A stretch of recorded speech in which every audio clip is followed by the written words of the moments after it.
Praise the lord. ప్రభు అయిన యేసు క్రీస్తు శుభనామమున మీ అందరికీ నా హృదయపూర్వక వందనాలు చెల్లిస్తున్నాను. దేవాతి దేవునికి నా హృదయపూర్వక వందనాలు. దేవుడు తన కృప ద్వారా ఇంతవరకు నడిపిస్తున్న విధానాన్ని బట్టి దేవునికి వందనాలు చెల్లిస్తున్నాను. అదేవిధంగా ఈ కార్యక్రమాన్ని ఆదరిస్తూ అభిమానిస్తూ ప్రార్థిస్తున్నటువంటి మీ అందరినీ కూడా మరొకసారి ప్రభు పేరిట మీ అందరికీ నా హృదయపూర్వక వందనాలు చెల్లిస్తున్నాను. ఎలా ఉన్నారు? బాగున్నారా? మీ కుటుంబంలో ప్రతి ఒక్కరూ క్షేమంగా ఉన్నారా? కొన్నిసార్లు పరిస్థితులు మరి ప్రతికూలంగా ఉండవచ్చు. చాలాసార్లు నేను ఈ మాట గుర్తు చేస్తూ ఉన్నాను. ఎందుకంటే చాలామంది ఫోన్ ద్వారా వారి కష్టాలు, బాధలు, వారికి ఉన్న సమస్యలు, వారు ఎదుర్కొంటున్నటువంటి నిరాశ, ఇబ్బందులు మాతో పంచుకుంటూ ఉంటారు. నిజమే, మరి ఎన్నో కుటుంబాల్లో ఇటువంటి పరిస్థితులు ఉన్నాయి కదా తండ్రి అని దేవుని దగ్గర మీ అందరి కొరకు ప్రార్థన చేస్తున్నాము. దేవుడే మన ప్రతి సమస్యకు పరిష్కారం. ఆయనతో కానిది అంటూ ఏమీ లేదు. కాబట్టి నిరాశ పడకండి, అధైర్యపడకండి, జీవితం పైన విరక్తి చెందకండి. అది పరిష్కారం కాదు కదా. విరక్తి చెంది మరి జీవితాన్ని చాలించుకోవడము అది సమస్యలకు పరిష్కారం కాదు. కానీ దేవుని కృప ద్వారా సమస్యలను అధిగమిస్తూ ముందుకు వెళ్తే గనక చాలా మంచిది. కాబట్టి మరొక్కసారి మీ అందరినీ కూడా ప్రేమతో ఈ కార్యక్రమానికి ఆహ్వానిస్తున్నాను. దేవుడు ఇంతవరకు నడిపిస్తున్నాడు. ఈ కార్యక్రమాన్ని కూడా దేవుడు తన కృపచేత నడిపిస్తున్న విధానాన్ని బట్టి దేవునికి వందనాలు చెల్లిస్తున్నాను. మరి మీలో ఎంతోమంది ప్రార్థిస్తున్నారు. అంతేకాకుండా దేవుడు మిమ్మల్ని ప్రేరేపిస్తే గనక మరి కార్యక్రమాన్ని ప్రోత్సహించండి, సహకరించండి. తద్వారా ఇంకా అనేకులకు దేవుని యొక్క ప్రేమను అందించడానికి అవకాశం ఉంటుంది.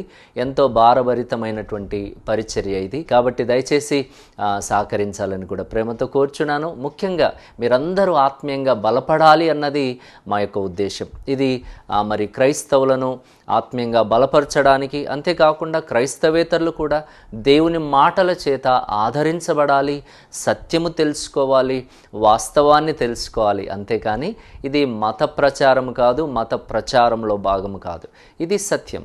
సత్యమును ప్రతి ఒక్కరము తెలుసుకోవాలి. కాబట్టి మరొకసారి మీ అందరినీ ప్రేమతో ఈ కార్యక్రమానికి ఆహ్వానిస్తున్నాను. ఈరోజు చాలా విలువైన మాటలు మనము యెషయా గ్రంథంలో నుండి ధ్యానించబోతున్నాము.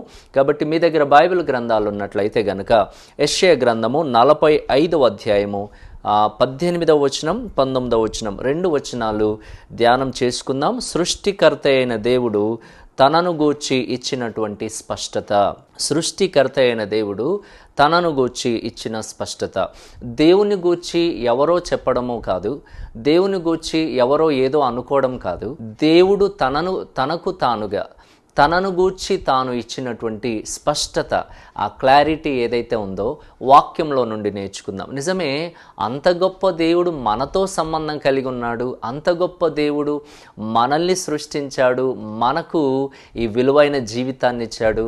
మన విషయంలో ఆయన కలిగి ఉన్నటువంటి ఆలోచన, ఆయన ఉద్దేశము గమనించండి. ఇవన్నీ కూడా మనం గ్రహించాల్సినటువంటి సత్యాలు. కాబట్టి వాక్యాన్ని ధ్యానం చేసుకుందాం. 18వ వచనం 19వ వచనం. ఆకాశములకు సృష్టికర్తయగు యెహోవాయే దేవుడు. ఆయన భూమిని కలగచేసి దాన్ని సిద్ధపరిచి స్థిరపరచెను. నిరాకారముగా నుండున్నట్లు ఆయన దాన్ని సృజింపలేదు, నివాస స్థలమగునట్లుగా దాన్ని సృజించెను. ఆయన సెలవిచ్చున్నదేమనగా, యెహోవాను నేనే, మరి ఏ దేవుడునూ లేడు. అంధకార దేశంలోని మరుగైన చోటున నేను మాట్లాడలేదు. మాయాస్వరూపుడనైనట్టు నన్ను వెదకుడని యాకోబు సంతానముతో నేను చెప్పలేదు. నేను న్యాయమైన సంగతులు చెప్పువాడను, యథార్థమైన సంగతులు తెలియజేయువాడను అగు యెహోవాను నేనే. హల్లెలూయా. చాలా చాలా విలువైన విషయాలు. ఇది దేవుడు స్వయాన తనను గూర్చి తాను మాట్లాడుతున్నటువంటి మాటలు. మొట్టమొదటిగా మనము మొదటి లైన్లో మనం చూస్తే గనుక, ఆకాశములకు సృష్టికర్తయగు యెహోవాయే దేవుడు. ఈ సృష్టికంతటికి కర్తయగు కదా, ఆకాశములు, భూమి, ఆకాశంలో ఉన్న సమస్తము, అంతేకాకుండా భూమి మీద ఉన్న సమస్తము, తర్వాత సముద్రములు, జలములో ఉన్నటువంటి జలచరాలు, వీటన్నిటికీ కదా ఇక్కడ ప్రత్యేకమైన మాట, ఆకాశములకు సృష్టికర్తయగు యెహోవాయే దేవుడు. సృష్టి దేవుడు అనలేదు, కానీ సృష్టికర్త అయిన యెహోవాయే దేవుడు. ఈరోజు సృష్టిని దేవుడిగా ఆరాధించే లోకంలో మనం ఉంటున్నాం. సృష్టిని దేవుడిగా ఆరాధించేవారు ఉన్నారు, సృష్టికర్తను దేవుడిగా ఆరాధించేవారు ఉన్నారు. గమనించండి, సృష్టికర్త, సృష్టిని చేసినవాడు, సబ్జెక్ట్ కదా, ఆ సృష్టిని నిర్మించినవాడు, సృష్టిని చేసినవాడు, సృష్టికర్త అయిన వాడే, సృష్టికర్త అయిన యెహోవాయే దేవుడు అనే మాట మనం చూస్తాం. గమనించండి దైవ బిడ్డలారా, ఇది ఎవరినుద్దేశించో మాట్లాడిన విషయం కాదు. లోకంలో క్రైస్తవేతరులను లేకపోతే ఇతర మతస్థులను, ఇతర విశ్వాసము కలిగినటువంటి వ్యక్తులను మనము వారిని గురించి మాట్లాడే విషయాలు కాదు. గమనించండి దైవ బిడ్డలారా, దేవుడు అందరికీ దేవుడు. ఆయన సృష్టికర్త. సృష్టికర్త అంటే ఆయన కేవలమును క్రైస్తవులను సృష్టించిన వాడని కాదు కదా. సృష్టికర్త అంటే అందరినీ సృష్టించిన వాడు. ఆయన అందరినీ, ప్రతి ఒక్కరిని సృష్టించిన వాడు ఒక్కడే అన్నది అందరికీ తెలుసు కదా. ఎవరి దేవుడు, ఏ మతానికి చెందిన దేవుడు ఆ మతస్థులను సృష్టించాడు అనేది లేదు కదా. సృష్టికర్త అంటే అందరినీ సృష్టించినవాడు, ఆకాశంలోను సృష్టించినవాడు, భూమిని సృష్టించినవాడు కదా, భూమి మీద ఉన్న సమస్తాన్ని, సమస్త జీవిని సృష్టించినవాడు. భూమి మీద ఎన్నో ఉన్నాయి కదా, మరి సృష్టిలో ఎన్నో వింతలు ఉన్నాయి. గమనించండి కదా, పక్షులు ఉన్నాయి, జంతువులు ఉన్నాయి, చెట్లు ఉన్నాయి. ప్రతిదీ కూడా సృష్టించినవాడు, సృష్టికర్త అయిన యెహోవాయే దేవుడు. సృష్టి దేవుడు అని ఎక్కడ కూడా చెప్పలేదు. సృష్టిని దేవుడుగా ఆరాధించేవారున్నారు. గమనించండి, సృష్టిని ప్రేమించడం తప్పు కాదు, సృష్టిని అభిమానించడం తప్పు కాదు, సృష్టిని చూసి ఎంజాయ్ చేయడం, సంతోషించడం తప్పు కాదు. కానీ సృష్టిని ఆరాధించడము అనేది సరైనది కాదు. సృష్టికర్తను మనం ఆరాధించాలి, సృష్టిని ప్రేమించాలి, సృష్టిని వాడుకోవాలి. సృష్టిలో ఉన్నటువంటి కదా ఎన్నో ఉన్నాయి మనకు వనరులు కదా, ఎన్నో ఉన్నాయి. వాటన్నిటిని మనం వాడుకుంటున్నాం. ఇప్పుడు చెట్లు ఉన్నాయి, వాటి నుండి వచ్చే ఆక్సిజన్ ఏదైతే ఉందో మనము పీల్చుకుంటున్నాం కదా. గమనించండి దేవుని బిడ్డలారా, వాటిని అనుభవిస్తున్నాం. మరి చక్కటి కూరగాయలు మనం పొందుకుంటున్నాం, ఫలాలు మనం పొందుకుంటున్నాం, భుజిస్తున్నాం. సూర్యుని నుండి వెలుగు కదా, ఇవన్నీ మనం అనుభవిస్తున్నాం. కాబట్టి వాటిని మనము కదా అభిమానించడం, ప్రేమించడం, వాటిని అనుభవించడం చాలా మంచిదే, కానీ ఆరాధించడము అనేది వాక్యానుసారం కాదు. గమనించండి దైవ బిడ్డలారా, సృష్టికర్తను మనము ఆరాధించడము, ఆ సృష్టికర్తను ఆరాధించడము అన్నది సత్యమైన విషయం, వాస్తవము కదా. ఇక్కడ అదే అంటున్నాడు, ఆకాశములకు సృష్టికర్తయగు యెహోవాయే దేవుడు. మళ్ళీ మరొక ప్రశ్న కూడా, యెహోవా అంటే క్రైస్తవుల దేవుడా?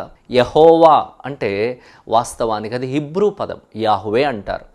వాస్తవానికి 4 మరి హత్సులు వాడబడ్డాయి, కాన్సనెంట్స్ వాడబడ్డాయి.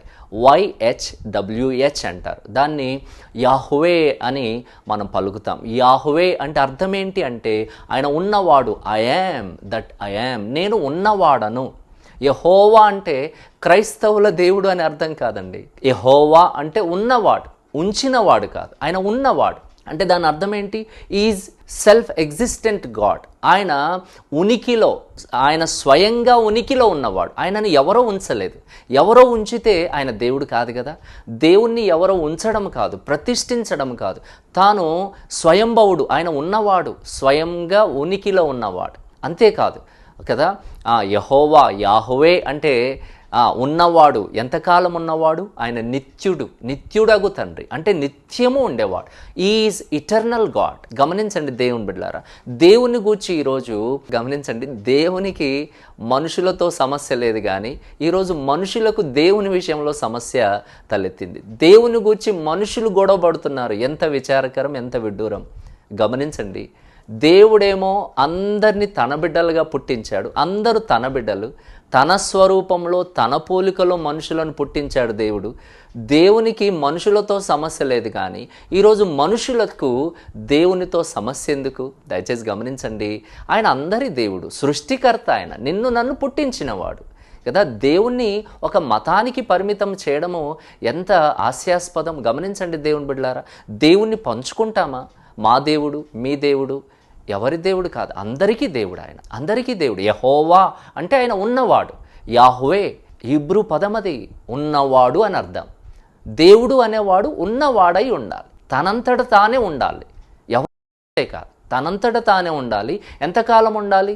ఆయన సీజనల్ గాడ్ కాదు. అంటే కొన్ని నెలలకు, లేకపోతే కొన్ని సంవత్సరాలకు, లేకపోతే ఇంతకాలం ఆయన దేవుడు, దాని తర్వాత ఆయన దేవుడు కాదు, ఆయన లేడు అంటే అది వాస్తవం కాదు, అది సరి అయింది కాదు. దేవుడు అంటే నిత్యము ఉండేవాడై ఉండాలి. అది వాక్యం, అది సత్యం. గమనించండి దేవుని బిడ్డలారా. అందుకోసమే దేవుని యొక్క గొప్పతనం, సృష్టికర్త, ఇంత గొప్ప దేవుడు నిన్ను నన్ను సృష్టించాడు, అందరినీ సృష్టించాడు ఆయన. క్రైస్తవులనే అనే కాదు కదా, అందరినీ పుట్టించినవాడు ఆయన. అందరూ ఆయన బిడ్డలే. మనుషుల్లో వ్యత్యాసము ఉంది, మనుషుల్లో తేడాలు పెట్టుకున్నారు, మనుషుల్లో ఈ కులము ఆ కులం, ఈ జాతి ఆ జాతి, ఈ రంగు ఆ రంగు కదా, ఈ మతము ఆ మతం, మనుషులు పెట్టుకున్నదే తప్ప దేవుడు కాదు కదా. దేవుడు అందరికీ దేవుడు, సృష్టికర్త. నిన్ను పుట్టించినవాడు, నన్ను పుట్టించినవాడు. ఒక సహోదరులుగా, ఒక్క తల్లి పిల్లల్లాగా దేవుడు మనల్ని పుట్టించాడు. ఎంత గొప్ప ప్రేమ అయినది, అది మనం గమనించాలి దైవ బిడ్డలారా. అంతేకాదు, సరే, ఆ సృష్టికర్త అయిన దేవుడు తనను గూర్చి ఇచ్చిన స్పష్టత ఏంటంటే, మొట్టమొదట మనము ఆ 18వ వచనంలో చూస్తే, ఆయన భూమిని కలగచేసి దాన్ని సిద్ధపరిచి స్థిరపరచెను.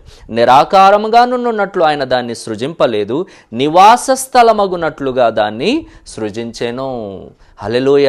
అంటే సృష్టికర్త అయిన దేవుడు మొట్టమొదట సృష్టి యొక్క ఉద్దేశాన్ని తెలియచేశాడు. ఈ సృష్టిని చేయడంలో ఉన్న ఉద్దేశము, భూమి ఆకాశము, భూమి మీద ఉన్నటువంటి వసతులు, వనరులు, ఇవన్నీ కూడా ఎందుకు ఆయన సృష్టించాడు, ఎందుకు సృష్టించాడు కదా. అది నిరాకారంగా సృష్టించలేదు, ఇది ఒక ఆర్డర్లో ఉంది. సృష్టి అనేది ఒక ఆర్డర్లో ఉంది. సీజన్స్ ఉన్నాయి, ఆర్డర్లో వస్తాయి. దేని తర్వాత ఏది రావాలో అది వస్తుంది కదా. వర్షాకాలం తర్వాత చలికాలం వచ్చింది, ఇప్పుడు ఎండాకాలం వస్తుంది కదా. గమనించండి, ఎండాకాలం తర్వాత మళ్ళీ వర్షాకాలం వస్తుంది. అంటే ఇది ఒక క్రమం, ఒక ఆర్డర్లో ఉంది కదా. మనము చూస్తూ ఉంటాము, మేఘములు ప్రయాణం చేస్తున్నాయి, దానికి ఒక ఆర్డర్ ఉంది. సృష్టిని చేసిన వాడు మరి ఇది తనంతట తాను వచ్చింది అని చెప్పేవాళ్ళు కొంతమంది ఉంటారు. ఇది తనంతట తాను వచ్చింది కాదు. ప్రతి ఒక్క వస్తువు వెనక ఆ వస్తువును తయారు చేసిన వ్యక్తి ఉంటాడు కదా. సరే, ఆ వ్యక్తిని మనం చూడలేనంత మాత్రాన అతడు లేడు అంటే ఎంత విడ్డూరంగా ఉంటుంది. సృష్టికర్త ఉన్నాడు కదా, డిజైన్ ఉంది కాబట్టి డిజైనర్ ఉన్నాడు, దాన్ని చేసిన వాడున్నాడు. ఆయన ఈ యొక్క సృష్టిని ఏ ఉద్దేశంతో చేశాడంటే, మనుషులకు ఏమంటాడు అక్కడ, నివాస స్థలమగునట్లుగా దాన్ని సృజించెను. హల్లెలూయా. ఈ భూమిని దేవుడే ఎందుకు సృష్టించాడంటే నివాసయోగ్యంగా, మనుషులు నివసించడానికి అనుకూలంగా దేవుడు సృష్టించాడు. అందుకోసమే యోబు కూడా అదే మాట అంటాడు 37:12లో, ఆయన వలన నడిపింపబడినవై నరులకు నివాసయోగ్యమైన భూగోళం మీద మెరుపును మేఘములను సంచారం చేయును, ఆయన వాటికి ఆజ్ఞాపించినది యావత్తును అవి నెరవేర్చును. నరులకు నివాసయోగ్యమైన భూగోళము అని యోబు కూడా ప్రస్తావించాడు. గమనించండి, భూగోళము, భూమి గుండ్రంగా ఉందని, అది మనుషులకు నివాసయోగ్యమైనదని వాక్యంలో ఎప్పుడో అది ప్రస్తావించబడింది. అది ఎవరో కనిపెట్టింది కాదు. భూమి గుండ్రంగా ఉంది అని ఎవరో చెప్పారు, అందుకోసం ఉంది అన్నది కాదు. వాక్యంలో అది ఎప్పుడో ప్రస్తావించబడింది.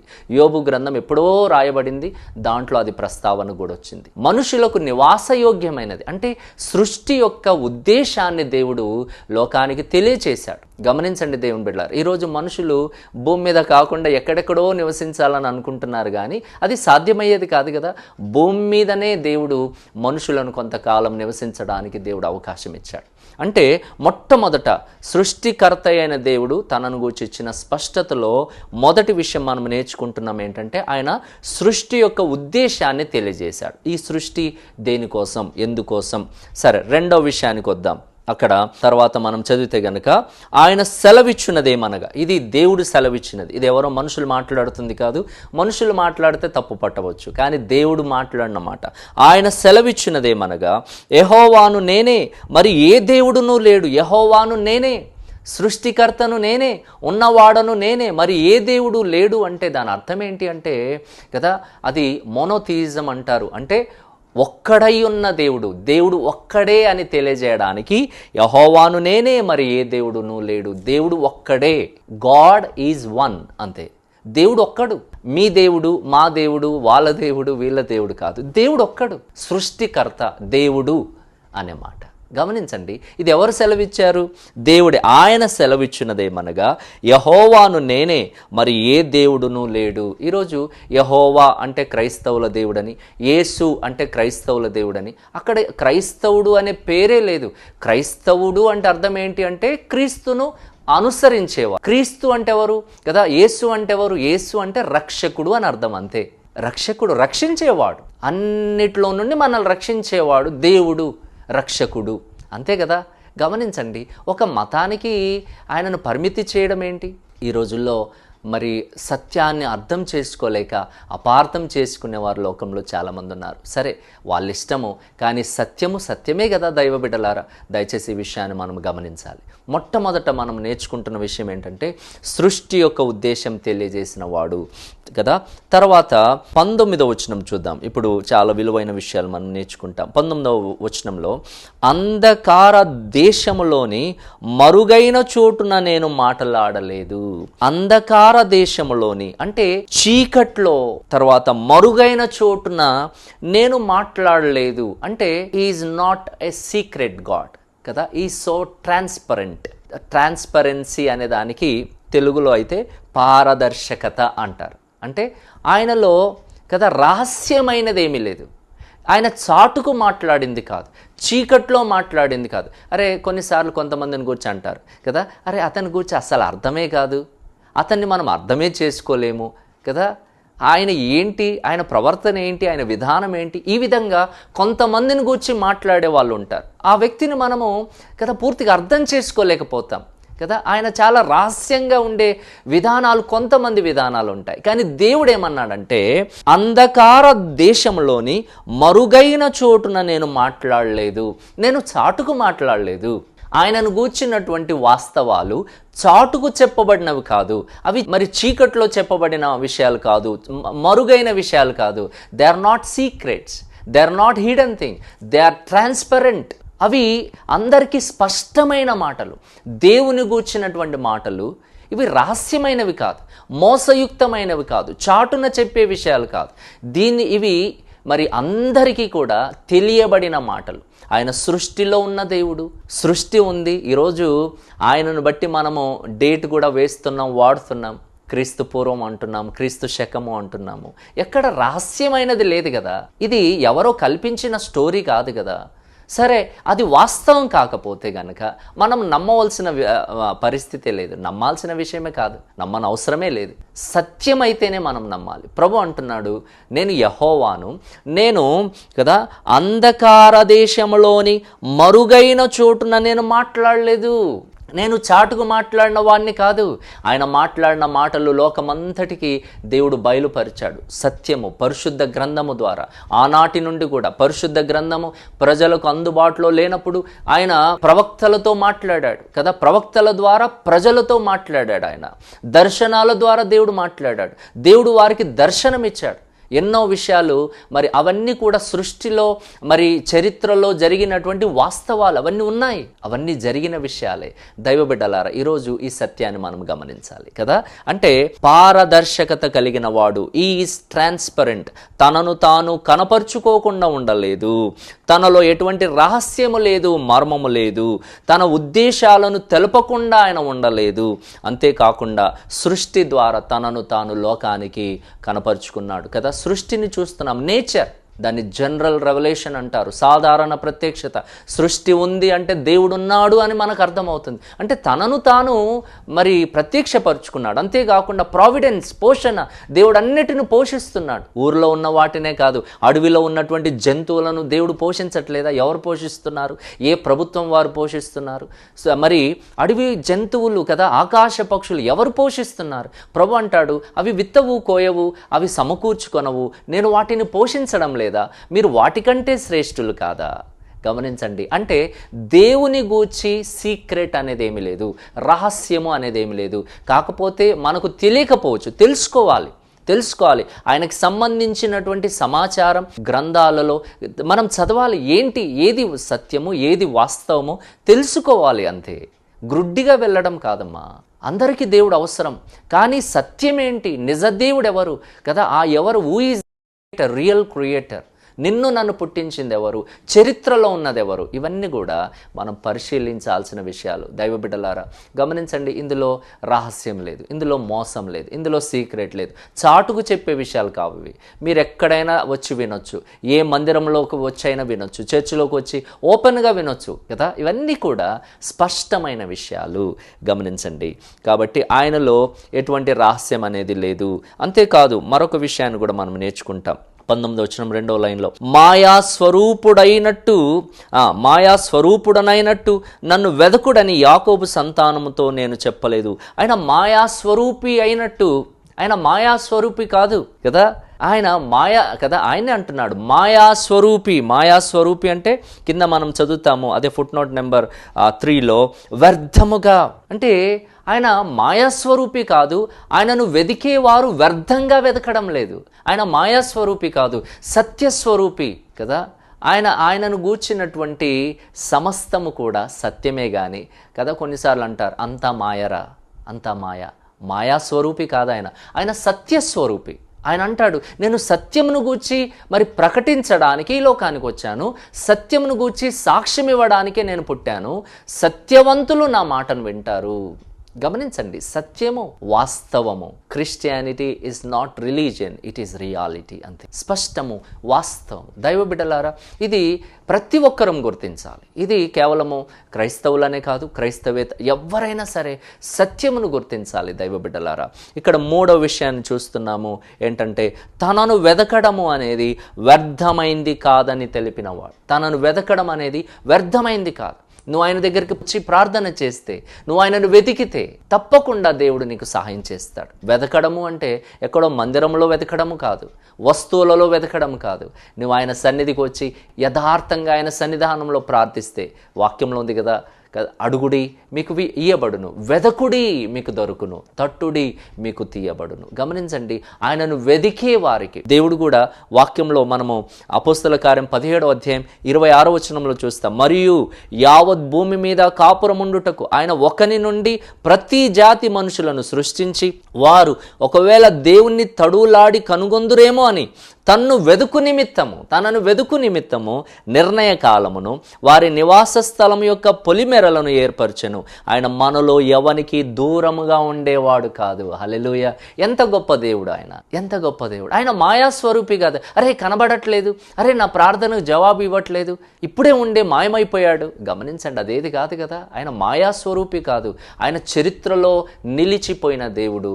ఆయన ప్రార్థనకు జవాబిచ్చేవాడు. ఇప్పుడు ఆయన ఆత్మస్వరూపి మన మధ్యలో సంచారం చేయొచ్చు. ఆత్మస్వరూపిగా ఆయన మన మధ్యలో ఉన్నాడు. నువ్వు ఏదైతే అడుగుతావో, ఏదైతే ప్రార్థిస్తావో కదా, గమనించండి, ఆ ప్రార్థనకు దేవుడు తప్పకుండా జవాబిస్తాడు. ప్రార్థనకు జవాబిచ్చే దేవుడు, కష్టాల్లో నిన్ను విడిపించే దేవుడు. ఇవి వ్యక్తిగత అనుభవాలు, ఎంతోమంది జీవితాల్లో ఉన్న అనుభవాలు ఇవి. గమనించండి దేవుని బిడ్డలారా, ఇది సత్యం, ఇది వాస్తవం. ఇది సత్యమా కాదా అన్నది అనుమానంగా ఉంటే గనక ఆ సత్యాన్ని తెలుసుకోవాలి, మన జీవితంలో అనుభవించాలి. ప్రార్థించు, దేవా నువ్వు నిజమైన దేవుడవేనా, అయితే గనక నాకు సహాయం చేయి. తప్పకుండా నువ్వు అడగవచ్చు, దేవుడు తప్పకుండా జవాబిస్తాడు. దేవుడు ఆయన మరి సజీవుడైన దేవుడు, ఆయన ఉన్నవాడు, సజీవుడు, ఆయన బ్రతికి ఉన్నవాడు. అందుకోసమే మనం ఆయనకు ఒక ఆకారం ఇవ్వలేం. చనిపోయిన వారికి ఒక ఆకారం తయారు చేస్తాం, విగ్రహం తయారు చేస్తాం, ఒక ఫోటో పెడతాం. కానీ ఆయన సజీవుడు, ఉన్నవాడు, ఉన్నవానికి మనం ఆకారం పెట్టలేం కదా, ఒక విగ్రహాన్ని ఇవ్వలేం కదా. గమనించండి, ఒక పూలదండ అలంకరించలేం కదా. గమనించండి, ఎందుకు అంటే ఆయన ఉన్నవాడు, సృష్టికర్త, నిన్ను పుట్టించినవాడు, ఆయన ఉన్నవాడు. ఆయన ఉన్నాడు కాబట్టి సృష్టి ఇంకా నిలబడి ఉంది. ఆయన ఉన్నాడు కాబట్టి సమస్తము పోషించబడుతుంది. Who is providing? ఎవరు పోషిస్తున్నారు? లోకాన్ని పోషిస్తుంది దేవుడే కదా. సరే మేము కష్టపడుతున్నాం, మేము తింటున్నామయ్యా అంటే సరే, నీ సంగతి ప్రక్కన పెడితే గనక లోకంలో ఎన్నో జంతువులు ఉన్నాయి కదా, లోకంలో ఎన్నో జలచరాలు ఉన్నాయి కదా, ఏమేమో ఉన్నాయి కదా, సృష్టిలో ఎన్నో ఉన్నాయి. వాటన్నిటిని ఎవరు పోషిస్తున్నారు? గమనించండి, ఆయన కృప లేకపోతే మనం కూడా బ్రతకలేం, ఆయన దయ లేకపోతే మనం కూడా జీవించలేం. నువ్వు ఆహారాన్ని కొనగలవు కానీ ఆరోగ్యం కొనలేవు కదా, మందులు కొంటాం కానీ ఆరోగ్యాన్ని కొనలేం కదా. దేవుడు మనల్ని కాపాడుతున్నాడు అంతే. నిన్ను పుట్టించినవాడు, సృష్టికర్త అయిన యెహోవా నిన్ను పోషిస్తున్నాడు, కాపాడుతున్నాడు. గమనించండి దేవుని బిడ్డలారా, ఇక్కడ 3వ విషయము, తనను వెతకడము వ్యర్థమైనది కాదని తెలిపిన దేవుడు ఆయన. తర్వాత చివరి మాట మనము నేర్చుకుందాం. 19వ వచనం లాస్ట్ భాగంలో, నేను న్యాయ న్యాయమైన సంగతులు చెప్పువాడను, యథార్థమైన సంగతులు తెలియజేయువాడనగు యెహోవాను నేనే. హల్లెలూయా! ఎంత మంచి మాట. న్యాయమైన సంగతులు తెలియజేయువాడను. ఆయన తెలియజేసే విషయాలేంటి? న్యాయమైన సంగతులు, అన్యాయం కాదు. ఈ రోజుల్లో ఎందుకు అపార్థం చేసుకుంటారు? ఇంత న్యాయమును బోధిస్తున్న దేవుడు ఆయన న్యాయవంతుడమ్మా. సహోదరి సహోదరులారా, ఆయన న్యాయవంతుడు, న్యాయమే చేస్తాడు, అన్యాయం చేసేవాడు కాదు. చాలాసార్లు చాలామంది అంటుంటారు, నాకు ఎందుకు దేవుడు ఇంత అన్యాయం చేశాడు? అన్యాయం కాదు. ఒకవేళ ఎక్కడో మన జీవితాల్లో, మన కుటుంబాల్లో, మన పితరులలో ఎవరైనా ఎక్కడైనా పొరపాటు జరిగి ఉంటే దానికి తగిన శిక్ష అనుభవించవచ్చేమో, కానీ దేవుడు న్యాయవంతుడు. ఆయనలో అన్యాయం లేదు కదా, ఆయనలో మరి పాపం లేదు. దైవ బిడ్డలారా, లేనిది ఆయన ఏ విధంగా చేయగలడు? పాపం లేనివాడు పాపం ఏ విధంగా చేయగలడు? అన్యాయం లేనివాడు అన్యాయం ఏ విధంగా చేయగలడు? ఆయన అంటాడు, నాలో నేరము కలదని మీలో ఎవడు నిరూపిస్తాడు? గమనించండి దేవుని బిడ్డలారా, ఆయన న్యాయవంతుడు, న్యాయమైన సంగతులు చెప్పేవాడు, న్యాయమైన సంగతులు చెప్పేవాడు. ఎంత గొప్ప విషయం ఇది, గమనించండి కదా. అంతేకాకుండా యథార్థమైన సంగతులు తెలియజేయువాడను అగు యెహోవాను నేనే. దేవుడే సెలవిస్తున్నాడు, న్యాయమైన సంగతులే తెలియజేస్తాను, యథార్థమైన సంగతులు నేను తెలియజేస్తాను. దేవుడు చెప్పే మాటలు, ఈరోజు దేవుని సేవకులు చెప్పే మాటలు మోసయుక్తమైన మాటలు కాదు సహోదరి సహోదరులారా. దేవుని సేవకులు కానీ దేవుని వాక్యము బోధించే విషయాలు న్యాయమైన మాటలు. ఆయన న్యాయవంతుడు, ఆయన అన్యాయమును ఒప్పుకోడు. ఈరోజు అన్యాయం చేస్తున్నారంటే మొట్టమొదట దేవుడే ఒప్పుకోడు. క్రైస్తవులందరినీ మోసం చేస్తున్నారంటే మోసము దేవుడు ఒప్పుకోడు కదా. అటువంటిది ఒక వ్యక్తిని మనం ఏ విధంగా మోసం చేయగలం? ఆయన న్యాయవంతుడు. ఒకరికి అన్యాయం చేస్తే దేవుడు ఎట్లా ఒప్పుకుంటాడు? క్రైస్తవులైనా సరే, ఎవరైనా సరే, క్రైస్తవులు అంటే ఎన్ని తప్పులైనా చేయొచ్చు అని కాదు, ఎవ్వరిని వదిలాడు. మోషే చిన్న పొరపాటు చేశాడు, చిన్న నోరు జారాడంతే, తప్పు చేశాడు, దేవుడు ఒప్పుకున్నాడా? దావీదు తప్పు చేశాడు, దేవుడు ఒప్పుకున్నాడా? అయితే క్రైస్తవులు తప్పు చేస్తే దేవుడు వదిలేస్తాడా? సేవకులు తప్పు చేస్తే దేవుడు వదిలేస్తాడా? కాదమ్మా. ఆయన న్యాయవంతుడు, యథార్థవంతుడు. ఇది సత్యం. ఈరోజు ఈ సత్యాన్ని గమనించాలని దేవుని సేవకుడిగా మనం చేస్తున్నాను. కాబట్టి ఈ ప్రత్యేకమైన 2 వచనాల్లో సృష్టికర్త అయిన దేవుడు మరి తనను గూర్చి ఇచ్చినటువంటి స్పష్టత. మొట్టమొదటి విషయం, సృష్టి యొక్క ఉద్దేశం అంతా తెలియజేసిన వాడు. అంతేకాకుండా పారదర్శకత కలిగిన వాడు, అంటే ఎటువంటి రహస్యం లేకుండా ఒక స్పష్టత కలిగినటువంటి దేవుడు. అంతేకాకుండా తనను వెతకడము అనేది వ్యర్థమైంది కాదు అని తెలియజేసిన వాడు. చివరిది, తన మాటల్లో ఉన్న న్యాయమును, యథార్థతను తెలియజేసిన వాడు. కాబట్టి సత్యాన్ని నమ్ముదాం. ఆయన న్యాయవంతుడు, యథార్థవంతుడు. నీ కష్టము, నీ బాధ, నీ సమస్య దేవుని దగ్గరికి తీసుకురా. తప్పకుండా ఒకరోజు నీకు కార్యం జరుగుతుంది. యోబు అందుకోసం అన్నాడు, దేవుడు నాకు అన్యాయం చేశాడని ఆయన ఎప్పుడు మాట్లాడలేదంట. ఎందుకంటే దేవుడు న్యాయవంతుడు. న్యాయం చేయలేదా యోబుకి? పోగొట్టుకున్నది మరలా తిరిగిచ్చాడు కదా. కాబట్టి నమ్ముదాం, ఈ సత్యాన్ని నమ్మి ఆ సత్యవంతుణ్ణి అనుసరించుదాం. అటువంటి గొప్ప దేవుడు మీకు, మీ కుటుంబానికి సహాయం చేయనుగాక. ప్రార్థన. కన్న తండ్రి, వాక్యాన్ని విన్న బిడ్డలను బలపరచండి. మిమ్మల్ని గూర్చి ఎవరు కూడా నాయన సందేహించకుండా ఇది సత్యము అని, మీరు సత్యవంతుడవని, సృష్టికర్తవైన దేవుడవని ప్రజలు గుర్తించుటకు అటువంటి మిమ్మలను అనుసరించే కృపను ప్రసాదించమని, నీ బిడ్డలు ఏ కష్టంలో ఉన్నారో, ఏ బాధల్లో ఉన్నారో ఈరోజు వారి ప్రార్థన ఆలకించండి. వారి కష్టంలో నుండి విడిపించండి, వాళ్ళ బాధల్లో నుండి విడిపించండి. ఒకరోజు నాయన మీ సమయము చొప్పున బిడ్డలకు మీ కృపను అందించమని, ఈ సమయాన్ని బట్టి, నీ మాటలను బట్టి నిండు మనస్సుతో వందనాలు చెల్లిస్తూ మా రక్షకుడైన యేసయ్య నామములో ప్రార్థించి వేడుకుంటున్నాము తండ్రి. ఆమేన్, ఆమేన్. దేవుడు మీ అందరిని దీవించును కాక. మీరు విన్న ఈ సందేశం ద్వారా మీరు పొందిన ఆత్మీయ అనుభూతిని మరియు మీ ప్రార్థన అవసరతలను మాతో పంచుకోగలరు. మరిన్ని వివరాలకు మీరు సంప్రదించవలసిన మా ఫోన్ నంబర్లు 9177533328, 9963732003. మా చిరునామా independent Baptist church, Narsingi, Medak జిల్లా, తెలంగాణ. మా ఆరాధనా సమయం ప్రతి ఆదివారం ఉదయం 9 గంటలకు. మా బైబిల్ కాలేజ్ వివరాలు: సిలోహ్ Baptist Bible college and seminary, Toopran. మా బైబిల్ కాలేజ్ గురించి మరిన్ని వివరములు తెలుసుకొనుటకు మమ్మల్ని సంప్రదించగలరు.